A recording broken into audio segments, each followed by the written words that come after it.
Olivia Bennett closed the $1 billion folder and rose from her chair without a word.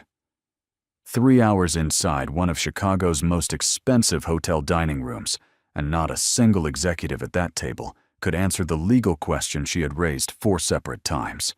She picked up her coat. The deal was dead. Then a man in a janitorial uniform called out from across the room, calm, unhurried, like someone with nothing left to lose. His name was Ryan Cole.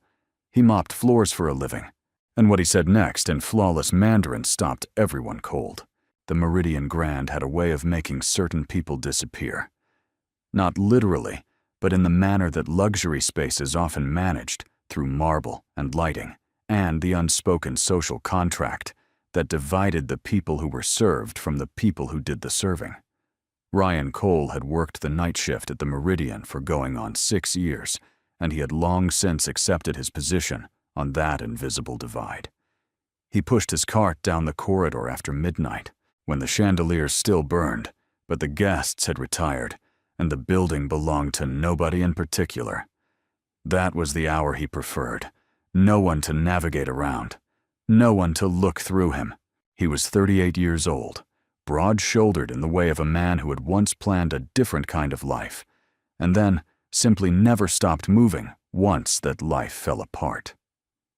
The divorce had been finalized 4 years earlier, and what it left behind was a financial arrangement that required him to keep working nights and sleep in the afternoon, and keep all his larger ambitions quiet and contained, filed away where they wouldn't embarrass anyone, least of all himself. His supervisor, Savannah Hayes, had made clear within his first year that there was a correct scale for the people in his department, and Ryan had never quite fit it. He worked harder than most complained, less than anyone, and somehow that combination had made her trust him less, not more. What Savannah did not know, what almost no one at the Meridian knew, was what Ryan did during the hours when the building was quiet, and his route was mechanical, and his hands were occupied, but his mind was entirely free. He wore a single earbud, the kind small enough to miss if you weren't looking, and through it passed a continuous stream of business podcasts, Mandarin language immersion programs, recorded lectures on international commercial law, and the occasional negotiation case study read aloud by someone in a university office somewhere. He had started learning Mandarin 7 years ago initially, out of the kind of restless curiosity that hits people in the middle of bad periods, when the future feels closed, and the only way to tolerate the present is to build something private and internal that no one can take away. He had kept going because it turned out he was good at it. Not conversationally serviceable, genuinely good, the kind of fluency that carries tonal precision and idiomatic range, and the ability to shift register depending on context. He had also, over those same years, developed a working literacy in international commercial contracts, not from any formal course, but from reading late at night on his phone in the break room in the parking lot before his shift started. He had followed several high-profile cross-border disputes closely enough that he could identify structural vulnerabilities in an agreement the way a mechanic spots engine trouble quietly and without drama, just by paying attention to what was actually there. The Meridian's management did not know any of this, and Ryan had never offered it. He was not under the impression that the information would be welcomed. The week the Olivia Bennett delegation arrived, the hotel ran on a different kind of nervous energy. Ryan felt it as soon as he clocked in Monday evening, the way the front staff moved with slightly too much urgency, the way the housekeeping supervisor kept checking her phone, the way the East Wing conference rooms had been sealed off from the regular cleaning rotation and assigned to a special team reporting directly to Savannah. He had heard the name Olivia Bennett in passing, enough to understand the general shape of the situation: an outside investor, a $1 billion partnership under discussion, and a timeline that was running short. The executives from corporate had been on site since Sunday. Theodore Grant, the CEO, had taken over the private dining room on the second floor for working meals.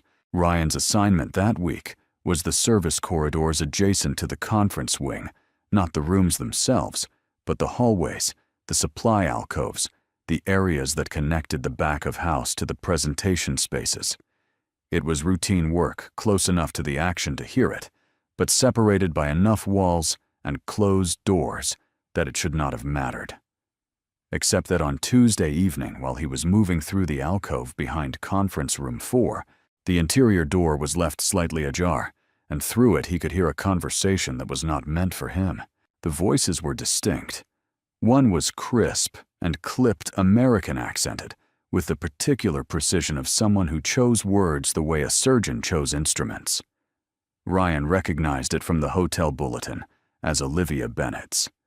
The other voice belonged to the official interpreter, a man named Patrick Holloway, who had been brought in by the hotel's corporate office, and who, from what Ryan could gather, spoke Mandarin at a functional but shallow level. There was a third voice, the low measured cadence of a Chinese-speaking party on the other side of the table, whose name Ryan did not catch. The interpreter was working through a clause in the agreement. It concerned post-investment operational authority, specifically the question of who retained the right to make decisions about staffing and management structures at the hotel properties once the investment was finalized. It was, Ryan recognized immediately, one of the most contested categories in cross-border hospitality deals, because it sat at the exact intersection of financial control and operational independence, and the language used to define it could shift the entire balance of the arrangement, depending on how it was rendered. Patrick Holloway was rendering it wrong. Not maliciously, or at least there was no evidence of that, but structurally in the way that a person who has learned a language from textbooks rather than from practice sometimes misses the difference between a phrase that means the investor will be consulted on staffing decisions and a phrase that means the investor will hold final authority over staffing decisions. Those two things are not the same. In a $1 billion partnership, that difference is not minor. It is the entire architecture of the relationship. Ryan stood in the alcove and heard Olivia Bennett's voice tighten in a way that he had come to recognize over years of listening to business negotiations through an earbud as the sound of someone concluding that they were being handled rather than heard. She was not angry yet. She was calculating. She was deciding how much longer to remain at the table. He stood there for 90 seconds. Then he pulled his cart quietly away from the door and continued down the corridor, and he did not say anything to anyone. The break room on the lower level was empty when Ryan arrived, and he sat for a few minutes with a cup of coffee that had been sitting on the burner long enough to taste like something extracted from old furniture. He was not agitated. He was, if anything, very still, the way a person gets when they have recognized a problem clearly and are deciding whether or not it is their problem to solve.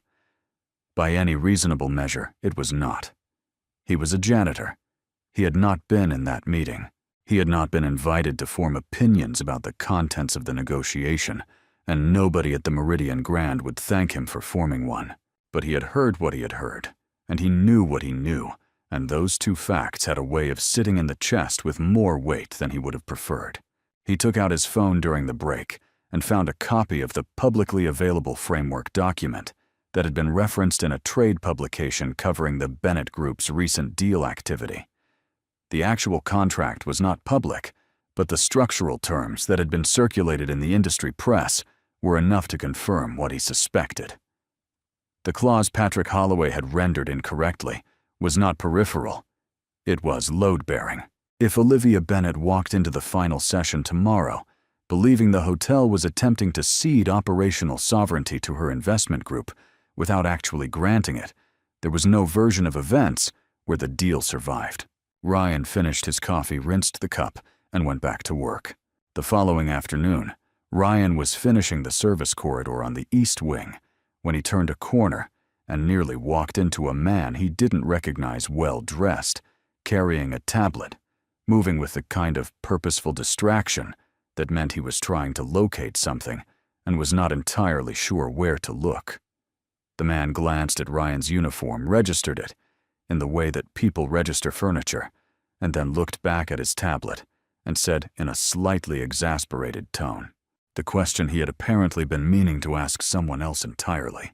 He was looking for the document services office, and he asked it in Mandarin, not to Ryan specifically, but in the ambient way of a person talking through a problem out loud, half expecting no answer. Ryan gave him directions. In Mandarin, clear, fluent, entirely natural, with the particular cadence of someone who had spent years training himself to sound like he belonged inside the language. The man looked up from his tablet.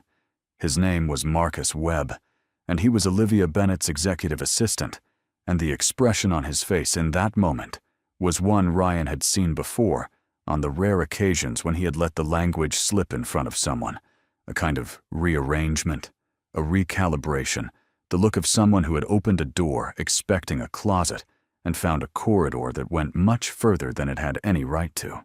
"You speak Mandarin," Marcus said in English, which was itself revealing as though he needed to confirm the experience rather than simply continue in the language they had just been using.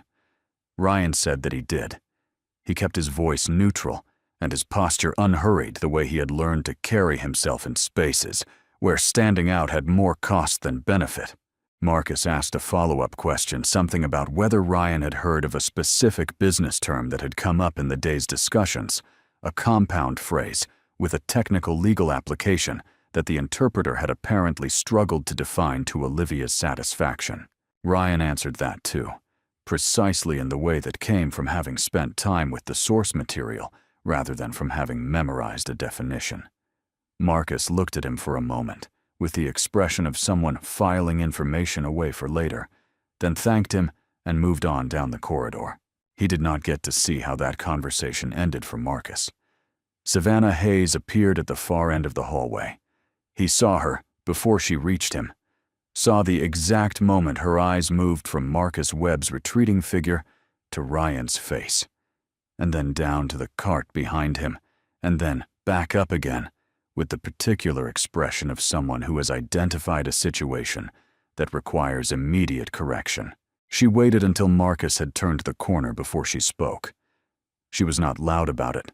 Savannah was never loud when there were guests within range, but she was absolutely clear. She told Ryan that he was not to initiate contact with any member of the investors' party. She told him that his assignment for the remainder of the week was restricted to the lower-level service areas and the parking structure.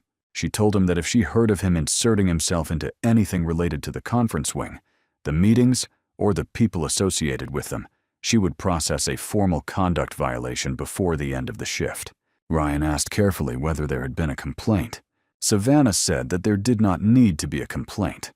She said that people in his position were there to maintain the physical space, not to engage with executives and investors, and that every time someone in his department forgot that distinction, it created a problem for the people who actually had to manage the relationship. She said it the way you say something that you have been wanting to say for a while, and have finally found sufficient justification to deliver. Ryan nodded. He said he understood. After she walked away, he stood in the corridor for a long moment. It was not the first time he had been told in slightly varying language that his understanding of things was an inconvenience. He had a natural instinct to absorb that kind of remark and file it away and continue working, which was what had kept him employed and what had also cost him something. He found difficult to fully quantify, not self-respect, exactly, more like the slow erosion of the habit of believing that what he knew had any weight in the world. He moved his cart to the elevator and pressed the button for the lower level, except that he did not go to the lower level. Not directly.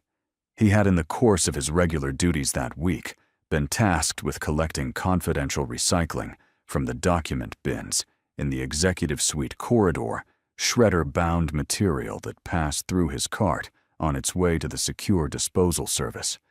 It was administrative work, unremarkable, and it was in the course of that pickup that evening that a single loose page fell from the top of the bin and landed face up on the floor, and Ryan picked it up, and before he could set it back down without reading it, his eye caught the clause number, and then the language of the clause itself, and then the translation annotation that Patrick Holloway had written in the margin. The annotation was wrong. Not approximately wrong, structurally, fundamentally wrong, in a way that had carried through into the afternoon session, and would carry through into the final session the following morning if nothing changed. The Chinese source phrase indicated a consultative role for the investor in operational matters. Holloway's margin note rendered it as binding authority. The difference meant that Olivia Bennett had spent 2 days negotiating under the assumption that the hotel was offering her something it had never offered, and the hotel's executives, none of whom read Mandarin, had no idea the discrepancy existed. Ryan held the page for a moment. Then he set it back on top of the bin, secured the liner, and wheeled his cart to the service elevator. He had until 8 o'clock in the morning. He spent the next several hours with his phone, a legal pad he kept in his locker, and the particular concentrated focus of a person who has spent years preparing for a problem without knowing exactly what shape it would take. By the time his shift ended, he had a clear, precise, documented account of the translation error, its source in the original text, and its implications for the clause at dispute. He also had somewhere under the methodical calm the full weight of what he was about to decide. Going back down to the lower level and saying nothing was the rational choice. It was the safe choice. Savannah had not been ambiguous, and Ryan was not someone who could afford to lose his income. He had no connections at the corporate level, no academic credentials to lend authority to his reading, and a working history that would not impress anyone in that conference room. The moment he walked through that door, he would be walking through it as a janitor, and that was the first thing every person in the room would see, and the lens through which every word he said would be filtered. He thought about that for a while.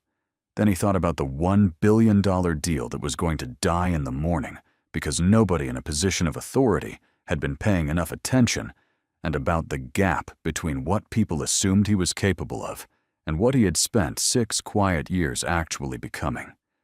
He folded the legal pad, put it in his jacket pocket, and made the decision that there was no version of himself he respected who stayed quiet. Ryan arrived at the hotel at 6:45 in the morning, more than an hour before his shift was scheduled to begin. He had not slept. He had spent the remaining hours of the night going over the legal pad in the kitchen of his apartment, working through the translation error a second time, and then a third, making sure that what he had wasn't a misreading, wasn't overconfidence, wasn't the kind of mistake that comes from knowing just enough to be dangerous. It wasn't. He was certain, and certainty in his experience was not always enough, but it was what he had, and he was going to have to use it. He changed into his uniform, clocked in through the service entrance, and went looking for Theodore Grant. He did not go looking for Savannah. That calculation had been made the night before, and it was the one part of the plan he had not second-guessed. Savannah would shut the conversation down before it started, and she had the standing to do it. Theodore Grant was the CEO, and he was the only person in the building whose authority over the situation was large enough to override the objection that Ryan anticipated would come the moment anyone saw who was bringing the information. Theodore was in the second-floor dining room, the same room where the working meals had been held all week, now cleared, except for a coffee service and a stack of folders at the end of the long table. He was standing at the window, with a phone pressed to his ear, when Ryan came through the service entrance. A young assistant near the door looked up and started to say something, and Ryan said quietly and evenly that he needed 3 minutes with Mr. Grant on a matter concerning the interpreter and the translation of the operational authority clause in the Bennett Agreement.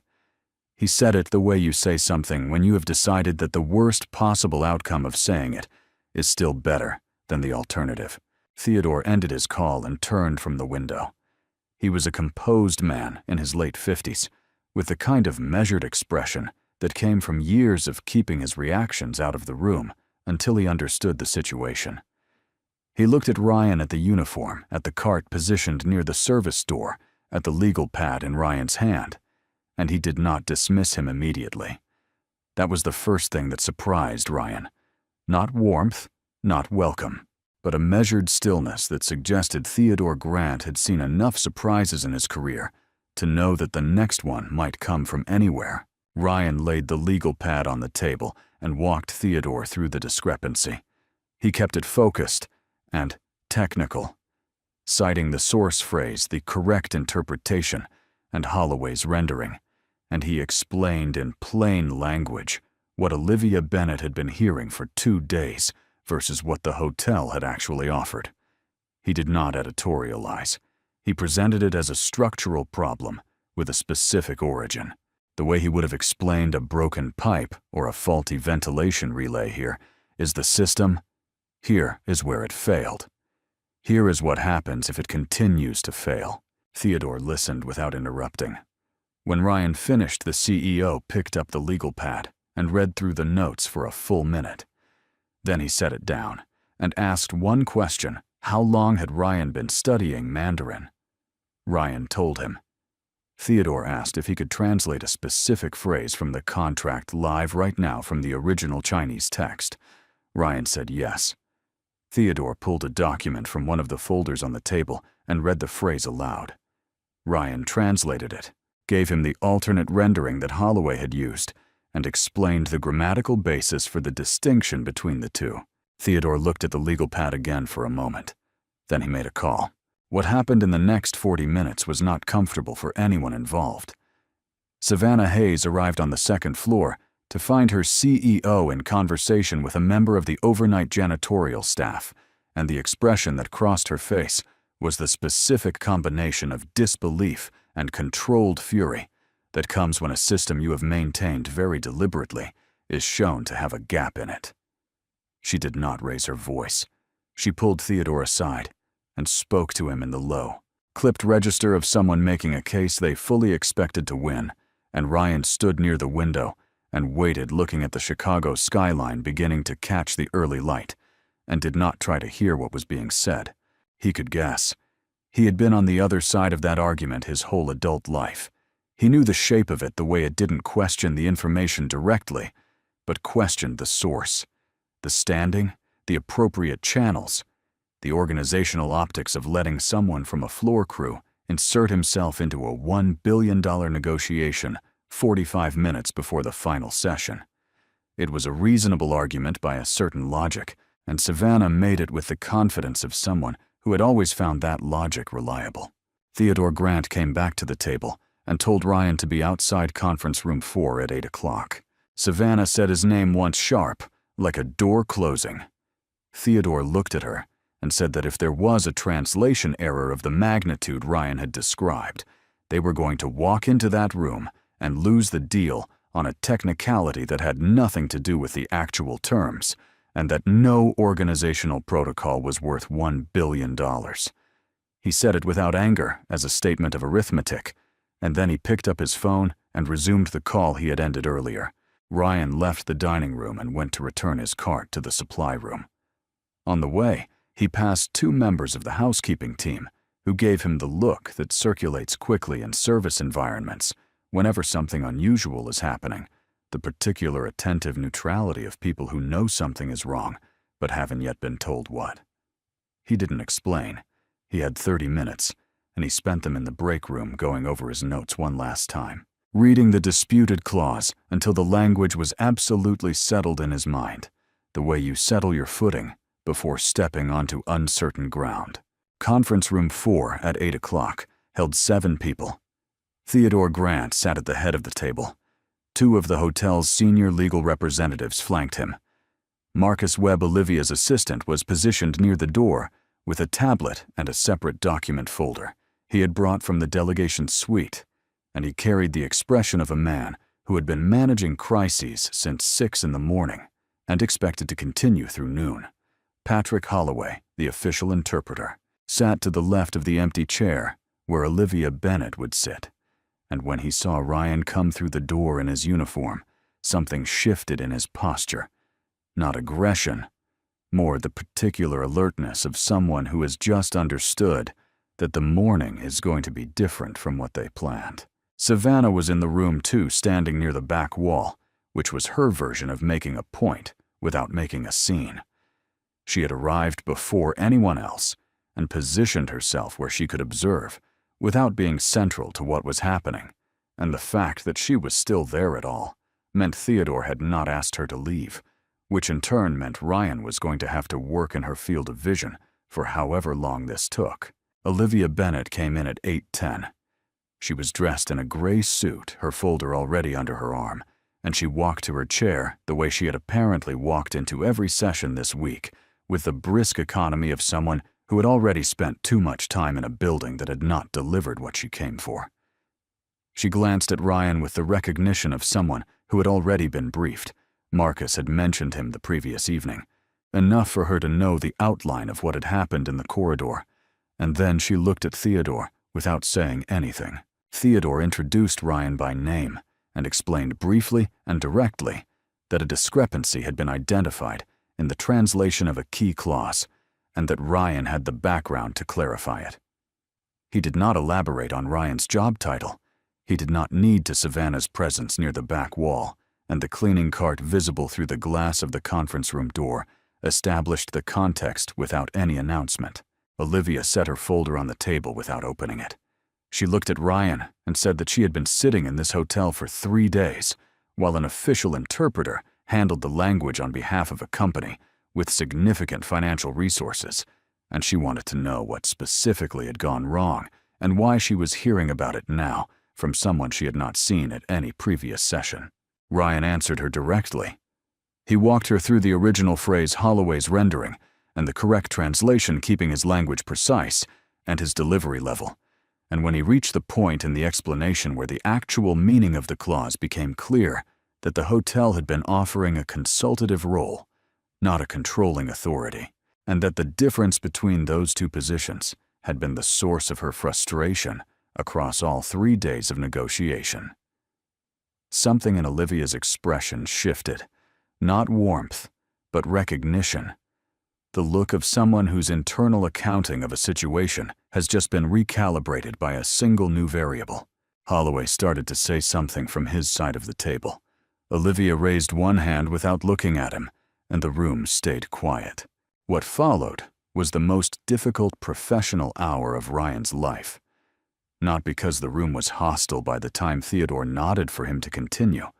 The legal team had opened their copies of the disputed clause, and the atmosphere had shifted from skepticism to the grim concentration of people who have recognized a real problem and are trying to assess its scope. The difficulty was the precision required. Every phrase he rendered had to carry not just the meaning, but the register, the formal distance or practical directness of the source. Text, the difference between language that was contractual and language that was diplomatic. The places where the Chinese phrasing carried an implied concession that plain English would flatten into something harder-edged than intended. He worked through it methodically, translating cross-referencing with the legal team's annotations, fielding questions from Olivia's side in Mandarin and questions from Theodore's side in English, and holding both threads simultaneously. Savannah had moved to a seat near the window at some point and was no longer standing, which Ryan took as the only signal of progress available to him from that quarter. Marcus was typing steadily on his tablet. Patrick Holloway had settled into a resigned quiet that was Ryan recognized the most professional response available to him under the circumstances. There was one point about 40 minutes in when the two sides hit a genuine impasse on a secondary clause related to staffing review timelines. The legal teams on both sides had competing readings of what the clause required, and the disagreement was not a matter of translation. It was substantive, a real difference in what each party wanted the language to mean. Ryan was not in a position to resolve that. What he could do, and what he did, was translate with enough clarity that both sides understood exactly what the other was saying, removing the additional friction of misread language from a dispute that was difficult enough already. That distinction mattered. It changed the quality of the disagreement from a collision to a negotiation, which was he understood the entire difference between a deal that died in a conference room and one that found its way to a signature. Olivia had been largely quiet for the second half of the session, taking notes, asking precise questions, and waiting for complete answers. Ryan had spent enough time listening to negotiations to know what that kind of quiet meant. In a person of her profile, it meant she was deciding. She was running the numbers, recalibrating the terms against the new translation measuring the hotel's actual offer against what she had spent 3 days believing she was being manipulated into accepting. The calculus was changing, but Ryan could not read the outcome, and the room had the particular suspended tension of a structure that hasn't yet declared whether it's going to hold or give way. Then Olivia closed her folder. She did it with the same measured efficiency she brought to everything else, squaring the edges against the table, setting it under her arm. She stood. She said in a tone that had lost all its earlier heat and replaced it with something more final. This process has cost my team 3 days and a significant amount of trust. The translation issue explains the misunderstanding, but it doesn't explain why your organization allowed this to go on until this morning. She looked at Theodore. I'm done. She turned toward the door. The room did not erupt. It went still in the particular way that a room goes still when something irreversible appears to be happening, and no one has yet found the language to stop it. Theodore's legal team exchanged a look. Marcus was already on his feet. Savannah, near the window, had the expression of someone watching a fire they are professionally obligated not to touch. Ryan said her name. He said it in English first, just her name, and she stopped with her hand near the door, not because of the name itself, but because the voice was level and unhurried, in a way that was different from every other voice in the room. Then he said in Mandarin clearly enough that every Mandarin speaker at that table could hear it without question. You weren't betrayed. You were just listening to the wrong person. Olivia Bennett stood with her hand on the doorframe. She did not turn around immediately.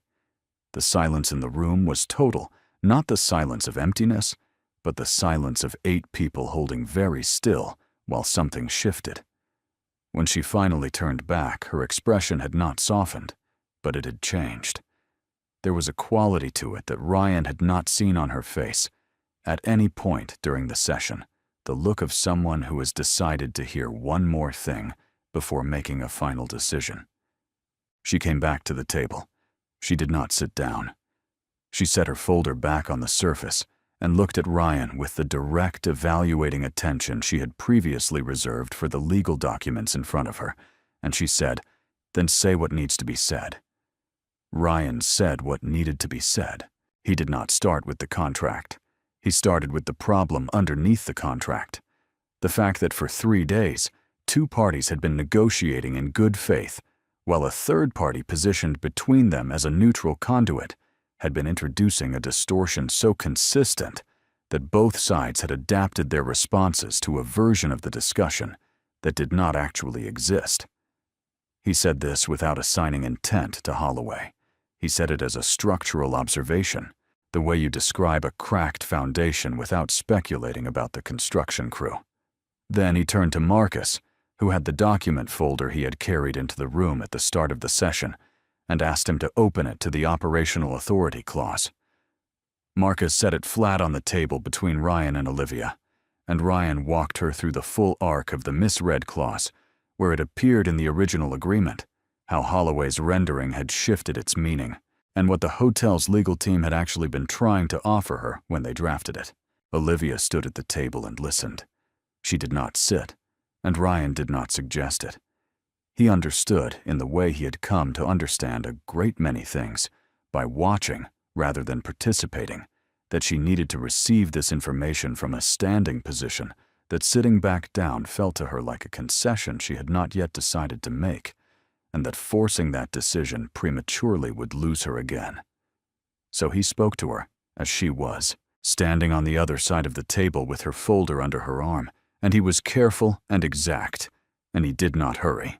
When he reached the staffing authority clause, the one that had functioned as the axis of the entire misunderstanding, he translated the original phrase aloud in Mandarin first, then rendered it in English, and then showed her the difference between that rendering and what had been placed in the margin of Holloway's annotated copy. The difference was 17 words. In legal terms, it was the difference between an investor who had a seat at the table and an investor who owned the table, and the hotel had never offered the latter, and Olivia Bennett had spent 72 hours believing they had, and then were trying to retract it. She looked at the page for a long time.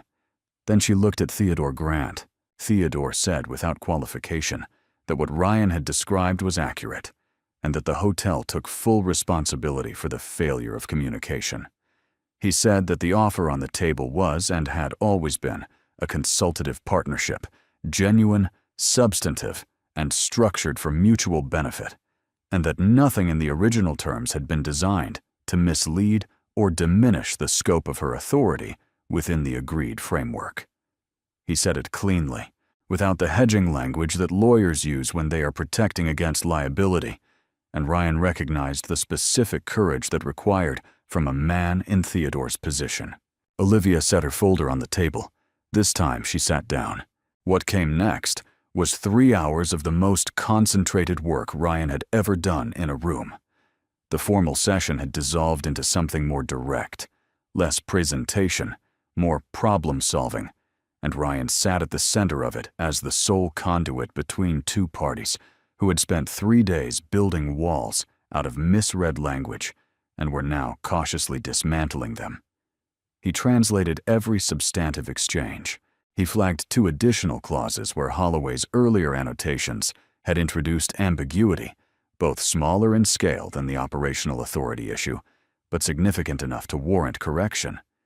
He answered questions from Olivia's legal team in Mandarin and questions from the hotel's attorneys in English, and he held the register of each conversation at the level it needed to be formal, where formality was required, direct where directness was more efficient than ceremony. Savannah had not left the room.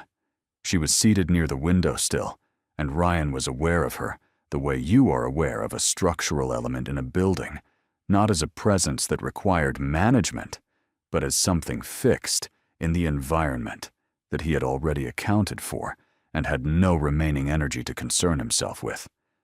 The conversation had moved past the point where her objections had any practical surface to land on. The work was happening. The deal was in the room.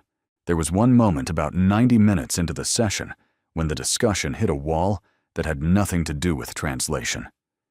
The staffing review timeline, the secondary clause that had been in genuine dispute even before the translation error was identified, came back onto the table, and the 2 legal teams went back and forth on it, with the particular looping quality of people who hold incompatible positions and have each concluded the other is arguing in bad faith. Ryan translated accurately and completely, and the impasse remained. He did not try to resolve it. That was not his role, and he knew it. What he did was ask Olivia's lead attorney in Mandarin to explain the specific operational concern that the clause was meant to address, not the legal language, but the practical worry underneath it.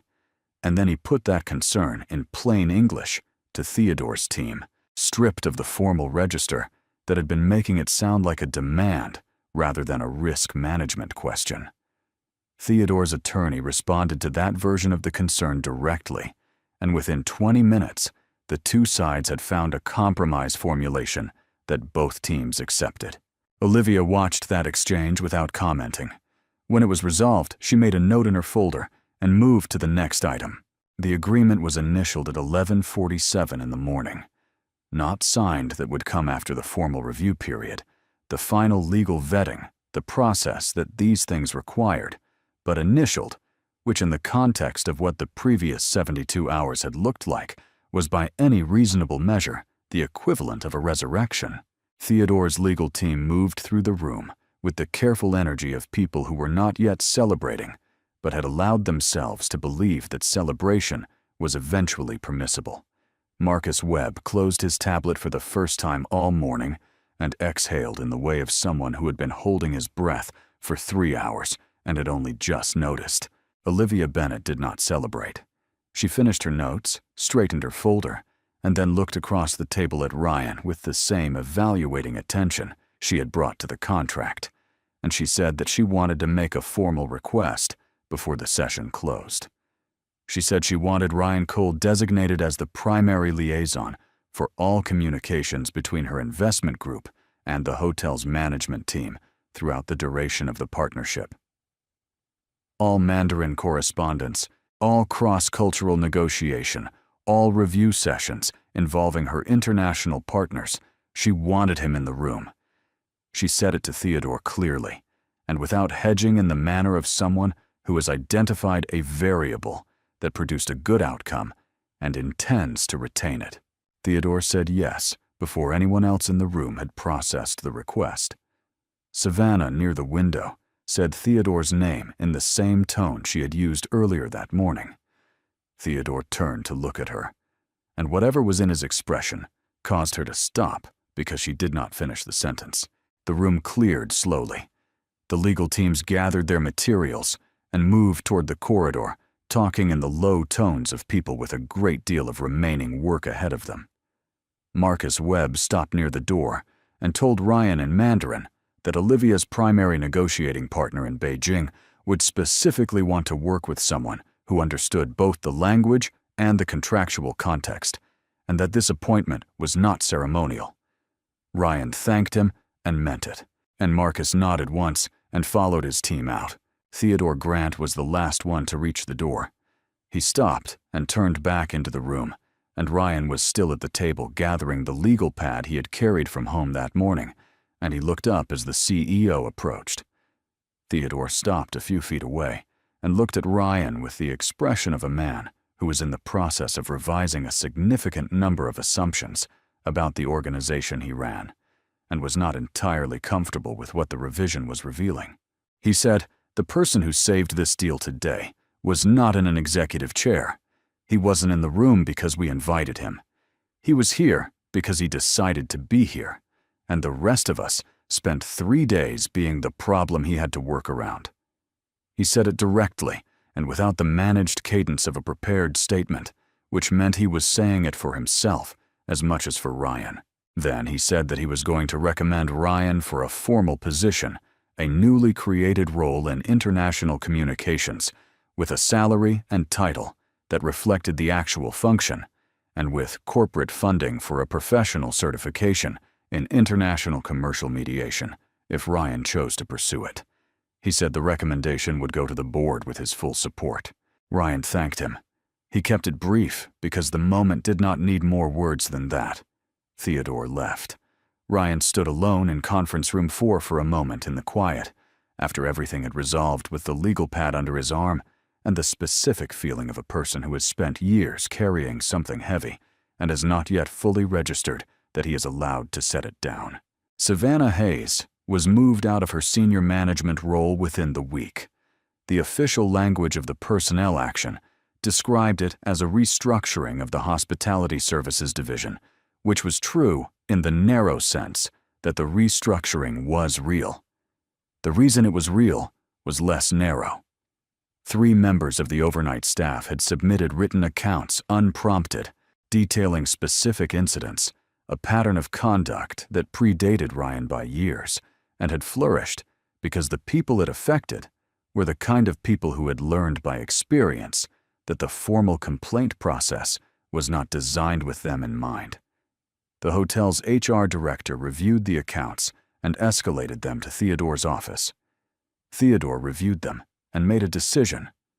Savannah was given a different role in a different building with a different scope, and she left the Meridian at the end of the month without public incident, which was Ryan supposed a more dignified exit than the circumstances warranted. He did not feel satisfied by it exactly.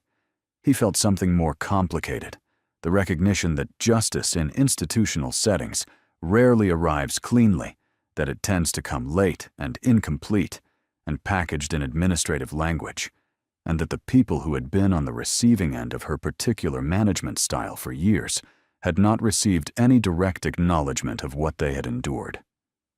He mentioned this once to Theodore in a brief conversation in the second-floor corridor. Theodore listened, and then he asked Ryan what specifically would constitute an acknowledgement that was meaningful rather than performative. Ryan told him. Whether anything came of it, he didn't know yet. The certification program in international commercial mediation ran for 18 months. Ryan completed it while continuing to work at the Meridian in his new advisory role, which meant he was often in the building at unusual hours for different reasons than he had been before, and the people who passed him in the corridor were no longer entirely sure how to calibrate their response. Some of them defaulted to the old register, the glance and continue that he had been the recipient of for 6 years.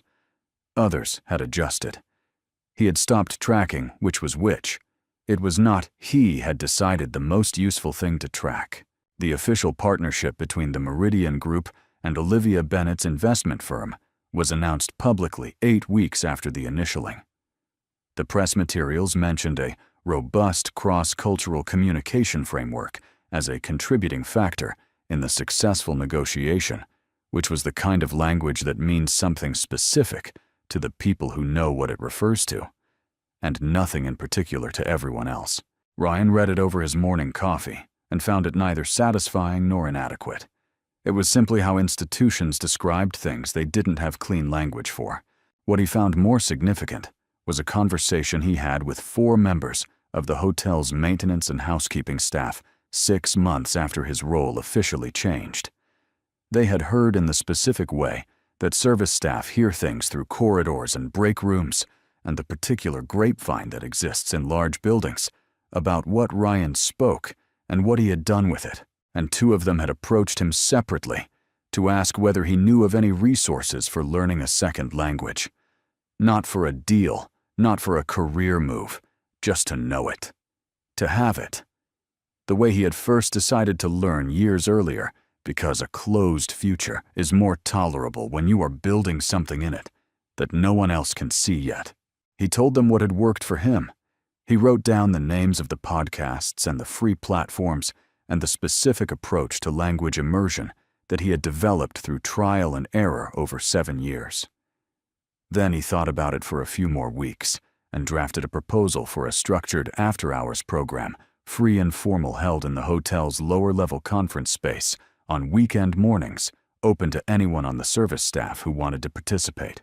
Mandarin Spanish, business English for non-native speakers. He brought in a contact from the certification program to co-facilitate. Theodore approved the budget without extended discussion. The first session had 11 people in it: maintenance workers, kitchen staff, a parking attendant, 2 members of the overnight housekeeping team. They sat around a folding table with printed materials and phone speakers, playing audio tracks, and it was entirely unglamorous and entirely real.